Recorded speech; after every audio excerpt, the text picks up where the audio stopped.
ಎಲ್ಲರಿಗೂ ನಮಸ್ಕಾರ.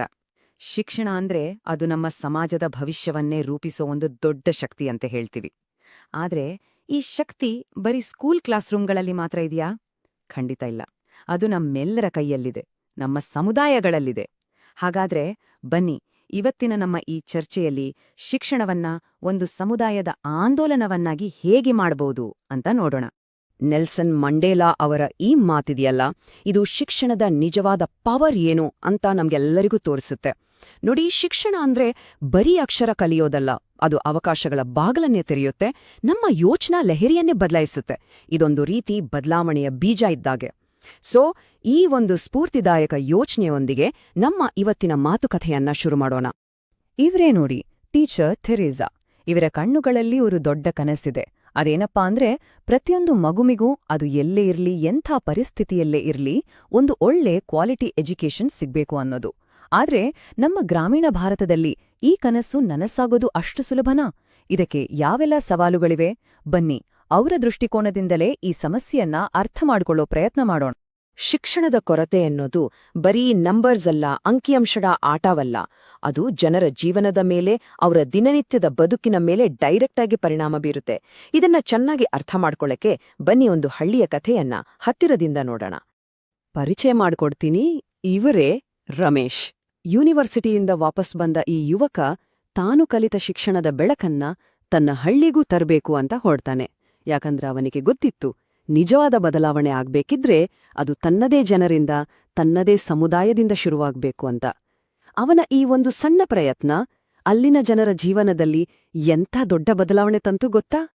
ಕೇಳಿದ್ರಲ್ಲ, ಇದು ಸರೋಜಮ್ಮನವರ ಮಾತು. ಇದು ಬರೀ ಒಬ್ಬ ತಾಯಿಯ ಮನಸ್ಸಿನ ಮಾತಲ್ಲ.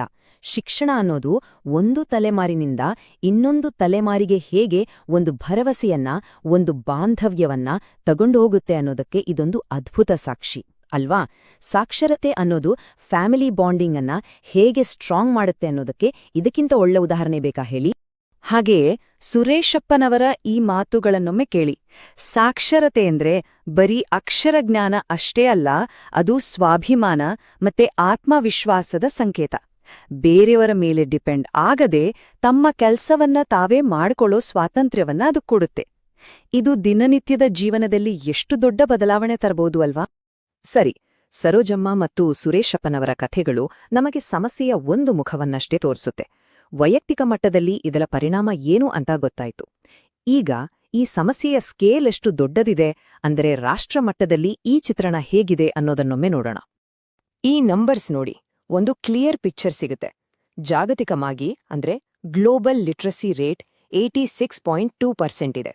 ಆದ್ರೆ ನಮ್ಮ ಭಾರತದಲ್ಲಿ ವಯಸ್ಕರ ಸಾಕ್ಷರತಾ ಪ್ರಮಾಣ ಇರೋದು 74.04%, ಅಂದ್ರೆ ಸುಮಾರು 12% ಗ್ಯಾಪ್.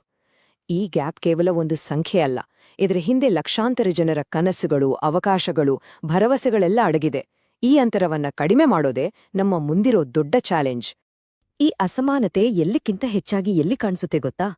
ಅದು ನಗರ ಮತ್ತು ಗ್ರಾಮೀಣ ಪ್ರದೇಶಗಳ ನಡುವೆ. ಹಳ್ಳಿಗಳಲ್ಲಿ ಸಾಕ್ಷರತಾ ಪ್ರಮಾಣ ಕೇವಲ 68.91% ಇದೆ. ಅಂದ್ರೆ ನಗರಗಳಿಗೆ ಕಂಪೇರ್ ಮಾಡಿದ್ರೆ ಇದು ತುಂಬಾ ಕಡಿಮೆ. ಈ ದೊಡ್ಡ ಕಂದಕವನ್ನ ಮುಚ್ಚದೇ ಹೋದ್ರೆ ನಾವು ಶೈಕ್ಷಣಿಕ ಪ್ರಗತಿಯ ಬಗ್ಗೆ ಮಾತಾಡೋದ್ರಲ್ಲಿ ಅರ್ಥವೇ ಇಲ್ಲ. ಹಾಗಾದ್ರೆ ಈ ಅಂಕಿಅಂಶಗಳ ಹಿಂದಿನ ಅಸಲಿ ಕಾರಣಗಳೇನು? ಯಾಕೆ ಹಳ್ಳಿಗಳಲ್ಲಿ ಗುಣಮಟ್ಟದ ಶಿಕ್ಷಣಕ್ಕೆ ಇಷ್ಟೊಂದು ಅಡೆತಡೆಗಳು? ಆ ಗೋಡೆಗಳು ಯಾವುವು? ಬನ್ನಿ, ಈಗ ಈ ಅಡೆತಡೆಗಳ ಬಗ್ಗೆ ಸ್ವಲ್ಪ ಡೀಪ್ ಆಗಿ ನೋಡೋಣ. ಈ ಪ್ರಶ್ನೆ ಟೀಚರ್ ಥೆರೇಸಾ ಅವರನ್ನ ಮಾತ್ರವಲ್ಲ, ನಿಮ್ಮೆಲ್ಲರನ್ನೂ ಕಾಡುತ್ತೆ ಅಲ್ವಾ? ಸಿಟಿಯಲ್ಲಿರೋ ಸ್ಕೂಲ್ಗಳಲ್ಲಿ ಸಿಗೋ ಸೌಲಭ್ಯಗಳು, ಅವಕಾಶಗಳು ಹಳ್ಳಿ ಮಕ್ಕಳಿಗೆ ಯಾಕೆ ಸಿಗ್ತಿಲ್ಲ? ಈ ಒಂದು ಪ್ರಶ್ನೆಯೇ ನಮ್ಮನ್ನ ಸಮಸ್ಯೆಯ ಮೂಲಕ್ಕೆ ತಗೊಂಡು ಹೋಗುತ್ತೆ. ಪ್ರಮುಖವಾಗಿ ನೋಡೋದಾದ್ರೆ 3 ದೊಡ್ಡ ಚಾಲೆಂಜಸ್ ಇದೆ. ಮೊದಲನೇದು ಗ್ರಾಮೀಣ ನಗರ ವಿಭಜನೆ. ಅಂದ್ರೆ ಸೇಫ್ ಆಗಿರೋ school building, toilets, library, labs, ಈ ತರದ ಬೇಸಿಕ್ ಫೆಸಿಲಿಟೀಸ್ ಕೊರತೆ. ಎರಡನೇದು ಹೈ ಡ್ರಾಪ್ಔಟ್ ರೇಟ್. ಬಡತನ, ಪೋಷಕರಲ್ಲಿ ಅರಿವಿನ ಕೊರತೆ, ಈ ಕಾರಣಗಳಿಂದ ಮಕ್ಕಳು ಅರ್ಧಕ್ಕೆ ಶಾಲೆ ಬಿಡೋದು. ಇನ್ನು ಮೂರನೇದು ಡಿಜಿಟಲ್ ಡಿವೈಡ್. ಈ ಡಿಜಿಟಲ್ ಯುಗದಲ್ಲೂ ಹಳ್ಳಿಗಳಲ್ಲಿ ಸರಿಯಾದ ಇಂಟರ್ನೆಟ್, ಕಂಪ್ಯೂಟರ್ ಸೌಲಭ್ಯ ಇಲ್ದಿರೋದು. ಇವೆಲ್ಲ ಒಂದಕ್ಕೊಂದು ಕನೆಕ್ಟ್ ಆಗಿದೆ. ಈ ಚಿತ್ರವನ್ನ ನೋಡಿ, ಇದು ಕೇವಲ ಒಂದು ಫೋಟೋ ಅಲ್ಲ, ಇದು ಗ್ರಾಮೀಣ ಭಾರತದ ಲಕ್ಷಾಂತರ ಮಕ್ಕಳ ದಿನನಿತ್ಯದ ರಿಯಾಲಿಟಿ. ಒಂದು ಒಳ್ಳೆ ಎಜುಕೇಷನ್ ಪಡ್ಕೊಳ್ಳೋಕೆ ಅವರ ಹಾದಿ ಎಷ್ಟು ಕಷ್ಟಕರವಾಗಿದೆ, ಎಷ್ಟು ಅಡೆತಡೆಗಳಿಂದ ಕೂಡಿದೆ ಅನ್ನೋದನ್ನ ಈ ಚಿತ್ರ ಕಣ್ಣಿಕಟ್ಟಿದ ಹಾಗೆ ತೋರಿಸುತ್ತೆ. ಸರಿ, ಸಮಸ್ಯೆಗಳ ಬಗ್ಗೆ ಸಾಕಷ್ಟು ಮಾತಾಡಿದ್ವಿ. ಈಗ ಪರಿಹಾರಗಳ ಕಡೆಗೆ ಗಮನ ಕೊಡೋಣ ಅಲ್ವಾ? ಇಷ್ಟೆಲ್ಲ ಸವಾಲುಗಳನ್ನ ಎದುರಿಸೋಕೆ ಸ್ಥಳೀಯ ಸಮುದಾಯವೇ ಒಂದು ದೊಡ್ಡ ಶಕ್ತಿಯಾಗಿ ಹೇಗೆ ಕೆಲಸ ಮಾಡಬಹುದು ಅಂತ ಈಗ ನೋಡೋಣ. ಬದಲಾವಣೆ ಯಾವಾಗಲೂ ಮೇಲಿನಿಂದ ಅಂದ್ರೆ ಸರ್ಕಾರದಿಂದಲೇ ಬರ್ಬೇಕು ಅಂತೇನಿಲ್ಲ. ನಿಜವಾದ ಗಟ್ಟಿಯಾದ ಬದಲಾವಣೆ ಯಾವಾಗ್ಲೂ ಶುರುವಾಗೋದು ನಮ್ಮ ನೆಲದಿಂದ, ನಮ್ಮ ಬೇರುಗಳಿಂದ. ಇಲ್ಲಿ ಗ್ರಾಮ ಪಂಚಾಯಿತಿಗಳು ಈ ಬದಲಾವಣೆಯನ್ನ ಲೀಡ್ ಮಾಡಬಹುದು. ಇಲ್ಲಿ ಹೀರೋಗಳು ದೂರದ ರಾಜಕಾರಣಿಗಳಲ್ಲ, ಬದಲಾಗಿ ಸಮುದಾಯವೇ ನಿಜವಾದ ಹೀರೋ. ಹಾಗಾದ್ರೆ ಗ್ರಾಮ ಪಂಚಾಯಿತಿಗಳು ತಕ್ಷಣಕ್ಕೆ ಏನ್ ಮಾಡ್ಬೋದು? ಫಸ್ಟ್, ಮಕ್ಕಳ ಅಟೆಂಡೆನ್ಸ್ ಮೇಲೆ ಒಂದು ಕಣ್ಣಿಡ್ಬೇಕು. ಯಾರು ಶಾಲೆಗೆ ಬರ್ತಿಲ್ವೋ ಅವರನ್ನ ಗುರುತಿಸಿ ಅವರಿಗೆ ಸಪೋರ್ಟ್ ಮಾಡಬೇಕು. ಸೆಕೆಂಡ್, ಟೀಚರ್ಸ್ ಮತ್ತೆ ಪೇರೆಂಟ್ಸ್ ಜೊತೆ ಸೇರಿ ಎಜುಕೇಷನ್ ಕ್ವಾಲಿಟಿಯನ್ನ ಚೆಕ್ ಮಾಡ್ತಾ ಇರಬೇಕು. ಥರ್ಡ್, ಮಕ್ಕಳಿಗೆ ಬೇಕಾದ ಪಠ್ಯಪುಸ್ತಕಗಳು, ಯೂನಿಫಾರ್ಮ್, ಮಧ್ಯಾಹ್ನದ ಬಿಸಿ ಊಟ ಇದೆಲ್ಲ ಸರಿಯಾಗಿ ತಲುಪ್ತಿದ್ಯಾ ಅಂತ ನೋಡ್ಕೊಳ್ಬೇಕು. ಈ ಸಣ್ಣ ಸಣ್ಣ ಹೆಜ್ಜೆಗಳೇ ದೊಡ್ಡ ಬದಲಾವಣೆಗೆ ಅಡಿಪಾಯ ಹಾಕಬಲ್ಲವು. ಉದಾಹರಣೆಗೆ, ಹೆಣ್ಣು ಮಕ್ಕಳಿಗೆ ಅಂತಾನೆ ಪ್ರತ್ಯೇಕವಾದ ಸೇಫ್ ಆಗಿರೋ ಟಾಯ್ಲೆಟ್ಸ್ ಕಟ್ಸೋದು, ಅಥವಾ ದೂರದ ಹಳ್ಳಿಗಳಿಂದ ಮಕ್ಕಳು ಶಾಲೆಗೆ ಬರೋಕೆ ಒಂದು ಟ್ರಾನ್ಸ್ಪೋರ್ಟ್ ವ್ಯವಸ್ಥೆ ಮಾಡೋದು. ಇಂಥ ಬೇಸಿಕ್ ಸೌಲಭ್ಯಗಳು ಮಕ್ಕಳ, ಅದರಲ್ಲೂ ಸ್ಪೆಷಲ್ ಆಗಿ ಹೆಣ್ಣು ಮಕ್ಕಳ ಹಾಜರಾತಿ ಮತ್ತೆ ಸುರಕ್ಷತೆಯ ಮೇಲೆ ಎಷ್ಟು ಪಾಸಿಟಿವ್ ಇಂಪ್ಯಾಕ್ಟ್ ಮಾಡುತ್ತೆ ಗೊತ್ತಾ?